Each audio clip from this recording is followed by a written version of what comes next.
Bom dia, boa tarde, boa noite. Eu sou Pedro Doria e esta é mais uma edição de Pedro e Cora, o seu programa, o seu podcast, o seu programa no YouTube a respeito do que se passa na nossa vida, na nossa cultura, que é digital. Pedro e Cora você pode achar todas as sextas-feiras, todas as terças-feiras, no canal do Meio no YouTube e na sua plataforma favorita de podcasts. Ao meu lado está Cora Ronay. E sobre o que a gente vai falar hoje, Cora? Pedrinho, nós vamos falar sobre redes sociais e o poder, porque Donald Trump está processando os presidentes do YouTube, do Twitter e do Facebook e do Instagram. E isso dá muito papo. Isso dá muito papo, até porque existe ainda um outro assunto postiço pendurado nisso, porque vocês sabiam que Donald Trump lançou uma rede social e que Jair Bolsonaro já está nela? A Cora conheceu essa rede e vai nos falar um pouco sobre isso, então vem com a gente.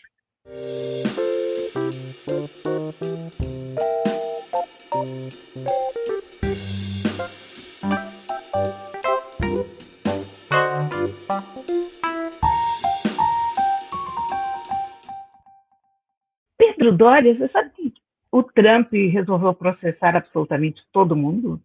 Por todo mundo, eu digo as redes Twitter, Instagram, Facebook. Ele está inteiramente ensandecido, ou fazendo, quer dizer, eu ia dizer que ele está fazendo de conta que está ensandecido, mas pensando bem, ele está no seu normal. Os advogados dele alegam que as redes, ao proibirem ele, estão indo contra a liberdade individual dele de se manifestar. Tudo isso, para mim, parece uma palhaçada, mas tem algumas coisas muito sérias nessa questão, porque a gente está falando de um cara que foi presidente dos Estados Unidos, um cara que ainda tem uma influência política enorme e realmente não saiu do cenário. E o que ele pretende como liberdade é incitação à violência, é a desinformação. E a gente fica, de novo, naquele paradoxo da intolerância com os intolerantes. Por outro lado, porque essa história é sempre cheia de outros lados, as redes não estão poderosas demais? E ainda um outro lado, que na verdade não é um outro lado dessa mesma história, mas são um apêndice, uma coisinha que eu quero comentar depois, é que eu passei pela rede nova dele, que foi inaugurada no domingo, que se chama Getter. Mas isso é outra história, a gente fala disso depois. Mas o que você acha dessa história dos processos, Pedrinho? Diga lá. Eu estou interessadíssimo em colher suas impressões sobre a rede social criada pelo Donald Trump. Bolsonaro está lá, né? Você estava contando. Sim, mas, um peso. Mas sim, vamos deixar para o fim da nossa conversa. Agora, eu acho que tem dois aspectos e você fez as perguntas que me parecem as perguntas certas. Primeiro é sobre a legitimidade de as redes decidirem que não querem o Trump. E segundo, será que as redes não estão poderosas demais? E eu acho que a resposta para ambas as coisas, para ambas as perguntas, é sim. As redes estão poderosas demais e as redes têm a legitimidade de cortar o Trump. A primeira coisa que as pessoas têm de compreender a respeito de liberdade de expressão, e isso é uma garantia que nenhuma Constituição estabelece com tanta clareza quanto a Constituição americana, nenhuma democracia tem um conceito de liberdade de expressão tão amplo e tão protetor quanto a democracia americana. Nós não temos, França não tem, Alemanha não tem, Reino Unido não tem, ninguém tem. Não no nível dos Estados Unidos. Agora, liberdade de expressão, Cora, é que o Estado não tem o direito de cercear o seu direito de se manifestar. É isso. Pode haver sanções depois, mas o Estado não pode vetar o seu direito de se expressar. Cora, o Google não é o Estado. O Facebook não é o Estado. Quando você, Cora Ronay, cria um blog, fala no seu blog quem você quer que fale. E se você acha que alguém não tem que falar, por quê? Porque isto está dentro do seu direito de se expressar. O seu direito de Cora Ronay de se expressar, e não importa se a Cora Ronay é uma pessoa física ou se a Cora Ronay é uma pessoa jurídica com 3 empregados, com 400 empregados ou com 1 milhão de empregados, o seu direito de se expressar inclui o direito de você selecionar a quem você dará voz dentro da sua casa, dentro da sua empresa, dentro do seu veículo, e não. Isso é o seu direito. Então, quando o Mark Zuckerberg cria uma empresa e batiza ela de Facebook, e compra uma outra empresa que tem, por acaso, o nome de batismo Instagram, Mark Zuckerberg e a equipe de comando dessa companhia tem o direito de determinar quem pode falar dentro daquele ambiente ou não.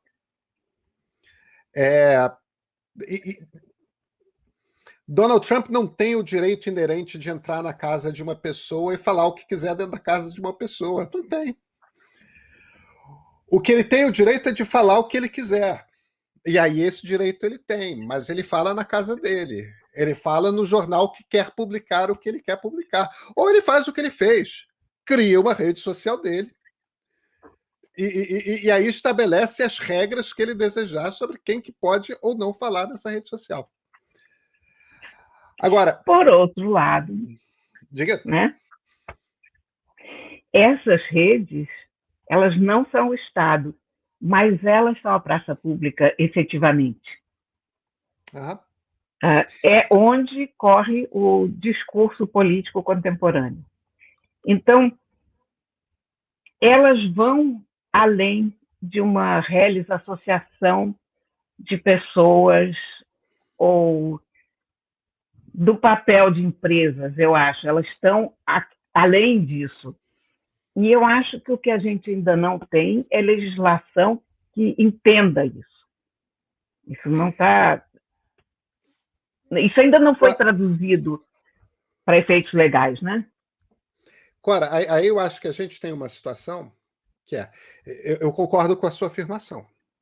As redes se tornaram a praça pública, ou seja, este é o ambiente no qual nós travamos nossos debates a respeito das questões do Estado e da sociedade, e é o lugar onde vamos ser ouvidos e vamos ouvir a respeito desses debates.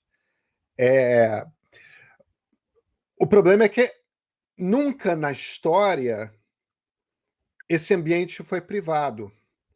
Ou, em sendo privado, porque você sempre teve jornais, você sempre teve cafés, você sempre teve praças, você sempre teve comícios, né? Você pega uma praça pública, literalmente uma praça, né? A Cinelândia no Rio de Janeiro, a Praça da Sé em São Paulo. Você arma um palanque e há manifestações dos políticos ou dos microfones, manifestações das pessoas com as suas bandeiras, com as suas faixas, tudo mais. De fato, a gente está com uma concentração do debate público imensa nessas redes. Então, Cora, aí a gente tem que tomar algumas decisões, mas são decisões que não foram tomadas ainda. A primeira decisão é a seguinte: nós queremos que a praça pública sejam estas redes privadas? Se nós não queremos, aí a gente tem um debate a ter que é o seguinte, é um debate que passa pela legislação antitruste. Essas redes configuram monopólios perigosos para a integridade da sociedade. Então, monopólios precisam ser rompidos e quebrados. Aí você, através de uma legislação que existe desde o século XIX, que é a legislação de antitruste, você vai lá e você quebra essas empresas. Agora, a gente pode chegar à conclusão, que é uma conclusão distinta, que é o seguinte: não, elas são interessantes. Interessa a nós, como sociedade, ter esse ambiente, porque é um ambiente mais democrático, um ambiente no qual todo mundo pode entrar, tudo mais. A gente pode chegar a essa conclusão também, que aí não passa mais pela questão do monopólio. É a realidade, estamos no mundo digital, elas cresceram, elas ocuparam, todo mundo já está lá. Então, nesse caso, a gente tem de regular. Porque a partir do momento que elas são a praça pública, elas são de interesse público, elas passam a ser uma concessão de algo que é um serviço de utilidade pública, como água encanada, como telefonia, como estradas e rodagem. Pode ter uma gestão privada.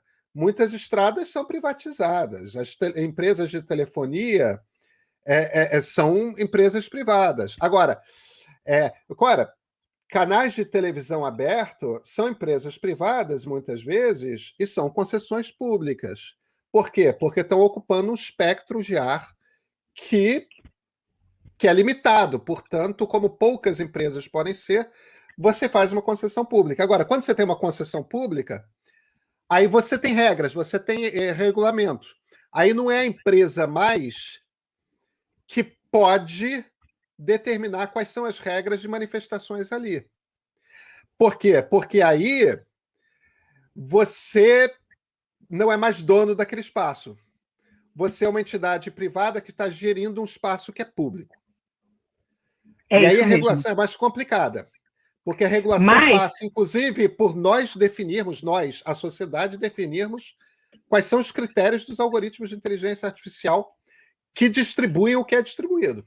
E os critérios não passam mais por aumentar o lucro, passam pelos critérios de interesse público. Na verdade, a gente não tomou essa decisão ainda, né? A gente sequer está tendo esse debate. Pois é, isso que eu ia falar com você. Nós temos 2 ou vários debates onde a gente imagina que é um só.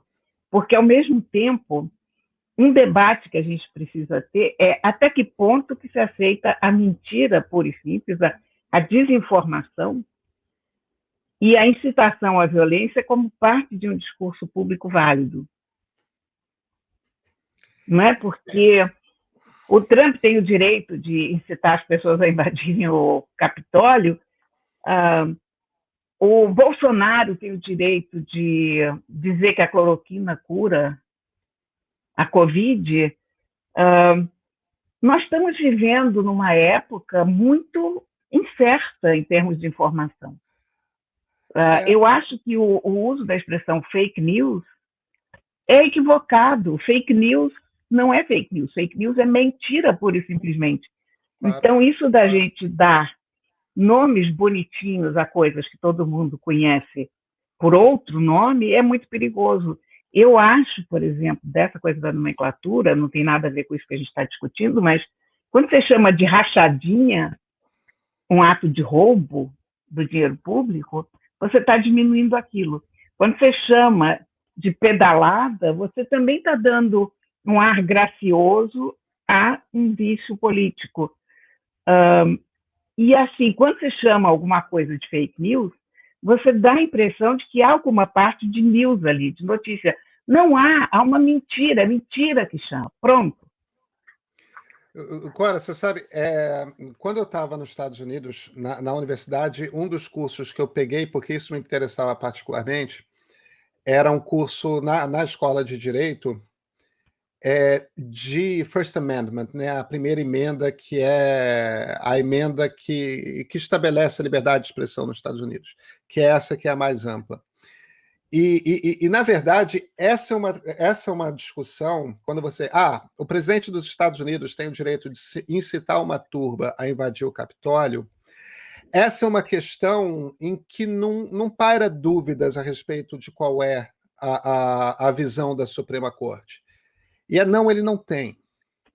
Esse é um limite estabelecido por decisões passadas pela Suprema Corte dos Estados Unidos. No início do século XX, teve um juiz muito importante na Suprema Corte, que era um cara chamado Oliver Wendell Holmes. E o Holmes é o cara que começou a definir essa visão extremamente aberta de primeira expressão, de liberdade de expressão. E ele pegou o conceito que eu acho muito bonito, que é um conceito de um filósofo utilitarista britânico do final do século XIX, chamado John Stuart Mill. E o Mill tem um livro chamado Sobre a Liberdade, ele era um filósofo liberal, Ele tem esse livro chamado Sobre a Liberdade, em que o capítulo mais fascinante é quando ele fala da liberdade de imprensa e de expressão. E ele é muito aberto. Ele acha que é uma liberdade que o Estado tem que tomar muito cuidado em cercear. Mas uma das coisas que o Mill fala com toda certeza é o seguinte: olha, o problema não é a mensagem, não é o que você diz.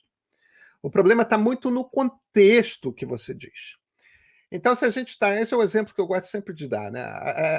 Estamos 3 amigos num botequim, bebendo um chopp, ninguém está ouvindo, somos só nós 3, e aí alguém se vira e fala: putz, eu odeio fulano. Mas começa a falar umas coisas horrorosas a respeito do fulano e termina dizendo: eu quero que fulano morra.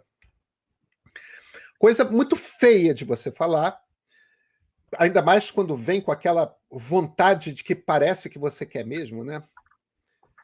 Para o Mill, isso está completamente dentro da liberdade de expressão. Agora, a mesma pessoa com o mesmo sentimento, na frente da casa do fulano, perante uma turba de pessoas iradas, armadas, se fala a mesma coisa, coisas horrorosas sobre fulano, e diz ao final: eu quero que morra o fulano, aí o seu discurso, por causa do contexto, porque você está na frente de uma série de pessoas que podem levar aquela ação a cabo, ou seja, podem de fato custar a vida do fulano, aí você cruzou o limite. Então veja, Cora, o problema não é a mensagem, o problema é o contexto.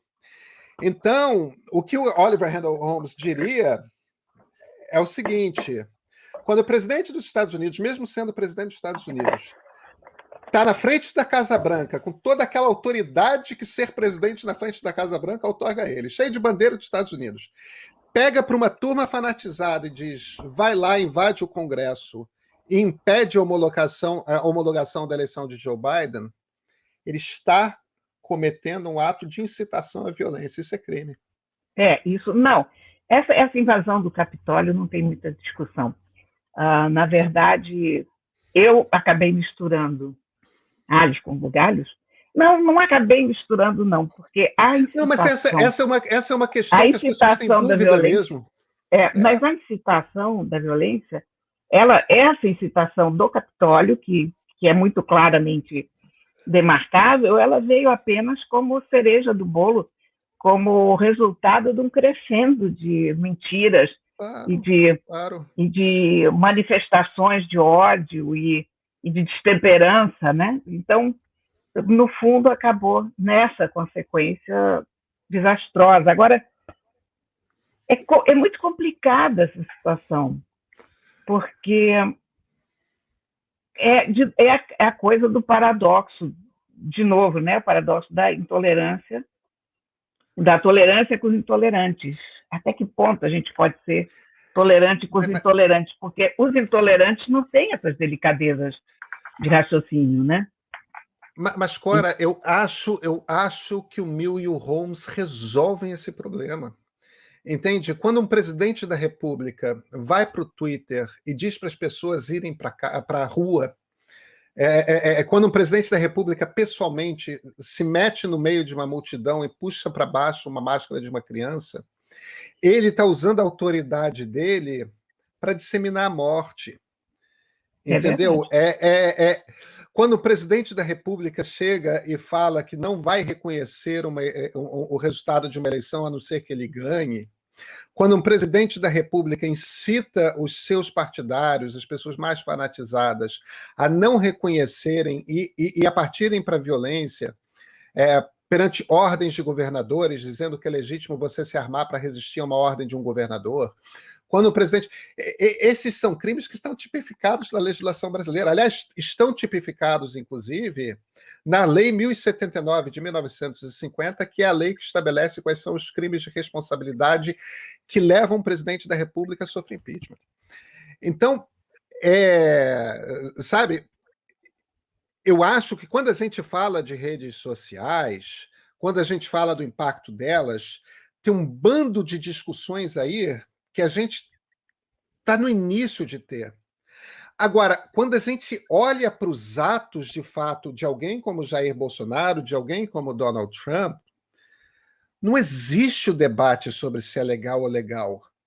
Existe o fato de que os homens públicos que têm a obrigação de fazer cumprir a lei, como, por exemplo, o presidente da Câmara dos Deputados, Arthur Lira, está se recusando a fazer o que a lei obriga ele a fazer, Sim. que é abrir um processo de impeachment. Porque os crimes estão cometidos. Agora cabe aos deputados votarem se eles consideram que o processo de impeachment deve ser encaminhado ao Senado ou não.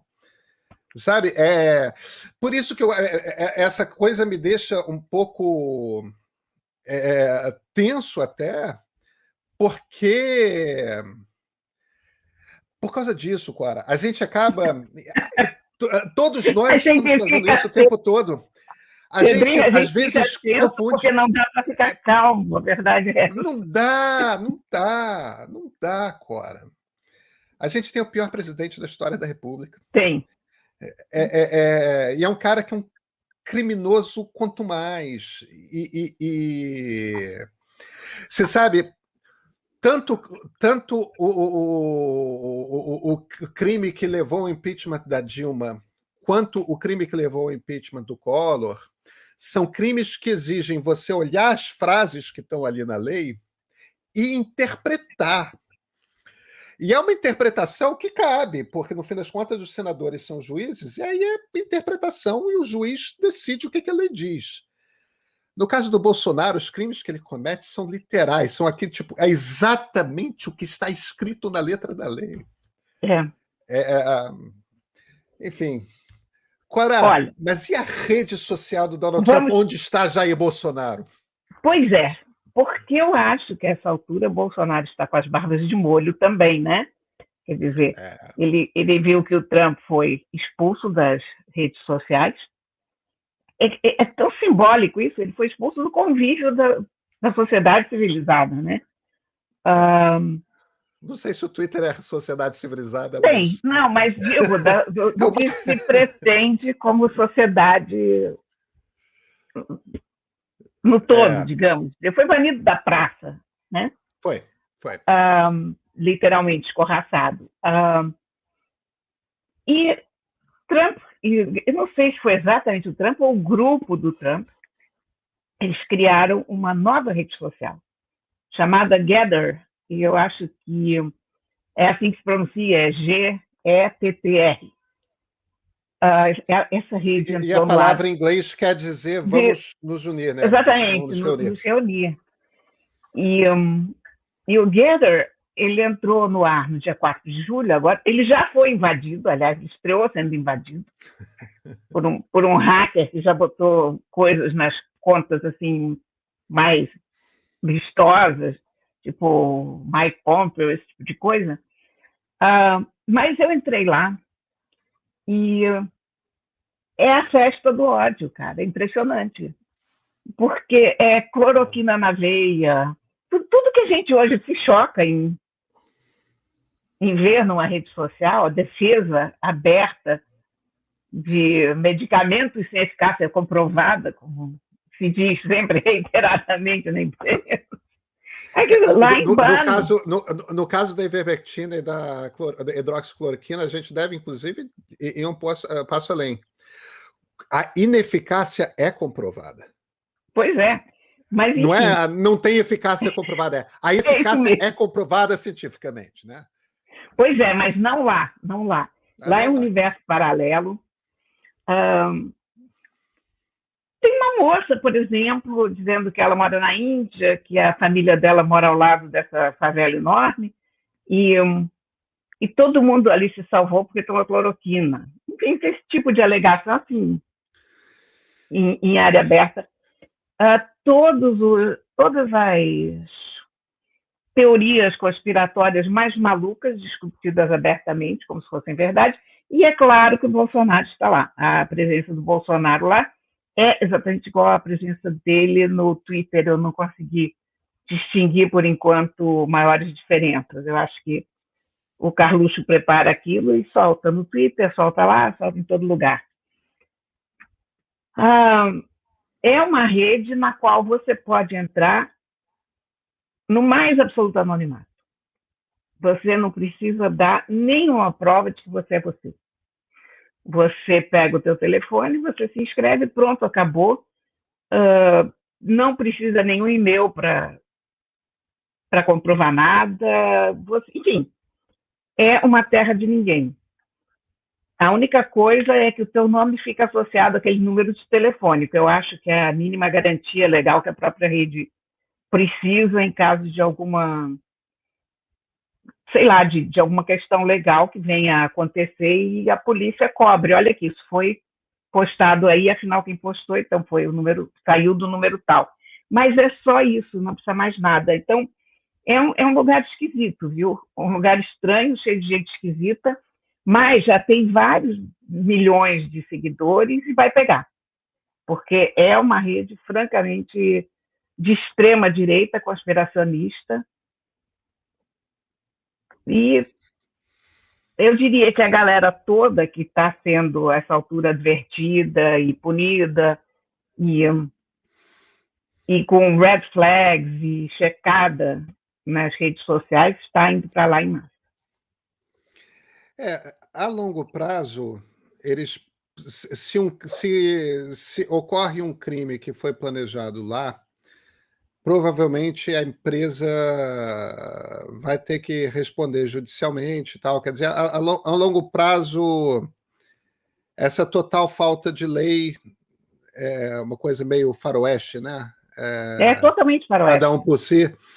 Essa total falta de lei, em algum momento, pode se tornar um processo tal. Mas eles podem alegar, porque eles mantêm a conexão com o SIM card do telefone. Então, eles podem dizer que ali há uma coisa sendo checada. Quer dizer que, em última instância, a polícia Entendi. tem como verificar quem postou aquilo, porque foi a partir do número tal que foi postado. E pela legislação americana, você não é obrigado a moderar. Não. Pela legislação americana atual, quer dizer. Claro, o resultado prático disso é o seguinte: você, por um lado, é uma máquina de radicalização. Quer dizer, as pessoas que já estão radicalizadas ficam lendo só coisas radicais e gente que confirma os pontos de vista dela. Esse negócio vira uma... Agora, por outro, contém o processo. Como existe uma barreira, é uma rede que só tem maluco, não é uma coisa que você é um desavisado no que está no YouTube e começa a ver o algoritmo do YouTube sugerindo vídeos cada vez mais radicais e aos poucos você vai sendo tragado por essa máquina, né? Sim, você, de uma certa maneira, você contém a isolamento não é ruim. O isolamento não é ruim. Mas agora, também não é bom. Não contribui para a desradicalização de um grupo que precisa ser desradicalizado. Pois é. Esse é um conhecimento que a ciência, nem a ciência política, nem a sociologia, nem a psicologia tem. Como é que você faz desradicalização em massa? Todos os estudos que existem sobre desradicalização é pessoa a pessoa. É terapeuta, é pesado, não é diferente de fanatismo religioso, não é diferente, de adicção com drogas, e nem sempre funciona. As democracias têm esse problema, Cora. A gente vai ter que aprender a lidar com o fato de que... Eu acho que o pesadelo Jair Bolsonaro, em algum momento breve, vai acabar. Mas o pesadelo bolsonarismo é algo com o qual nós vamos conviver pelo menos pela próxima década, sabe? Bom, a gente ainda convive com fascismo. Eles são fascismo, Cora. Pois é. Nessa nota triste, como diriam os americanos, fazendo uma tradução rasteira. Até terça-feira, né, Cora? Até terça, quem sabe com notícias melhores. Quem sabe, esperamos.